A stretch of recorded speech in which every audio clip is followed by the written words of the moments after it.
அஸ்ஸலாமு அலைக்கும் வரஹ்மத்துல்லாஹி வபரகாத்து. நமது நண்பர்களுக்கு மத்தியிலேயோ அல்லது நம்மளுடைய குடும்ப உறுப்பினர்களுக்கு மத்தியில் நமக்கு நல்ல அண்டர்ஸ்டாண்டிங்கில் நம்ம உறவு சென்று கொண்டு இருக்கும்.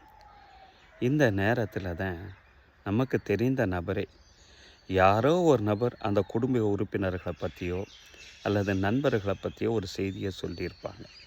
இவர் அதை ஊர்ஜிதம் கூட பண்ணியிருக்க மாட்டார், உறுதி கூட படுத்தியிருக்க மாட்டார். அந்த நிலையில் அந்த செய்தியை நம்மள்கிட்ட சொல்லுவார். அது தவறான ஒரு செய்தியாக கூட இருக்கலாம். அதுவரை நம்மளுக்கு அண்டர்ஸ்டாண்டிங்காக போய் கொண்டு இருக்கக்கூடிய அந்த உறவுகளுக்கு மத்தியில் சற்று தொய்வு ஏற்படும். காலப்போக்கில் ரொம்ப நீண்ட இடைவெளிக்கு பிறகு சண்டையாக கூட மாறதுக்கு வாய்ப்புகள் உண்டு. இதுதான் ஷைத்தானியத்தான ஒரு செயல் என்று இஸ்லாத்தில் சொல்லுவோம். நபிகள் நாயகம் ஸல்லல்லாஹு அலைஹி வஸல்லம் அவங்க என்ன சொல்கிறாங்கன்னு சொன்னால், இது விஷயமா அபூ ஹுரைரா ரலியல்லாஹு அன்ஹு அவர்கள் அறிவிக்கிறாங்க.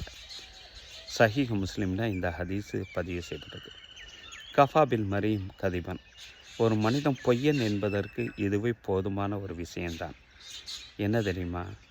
ஐயோ ஹஜீஸ பிகுல்லி மா சமியா, அவன் கேள்விப்படக்கூடிய அந்த விஷயத்தை எல்லாம் ஊர்ஜிதப்படுத்தாமல் அதை அங்கங்கே சொல்லிட்டு பரப்பிக்கிட்டு இருக்கிறான் தெரியுமா?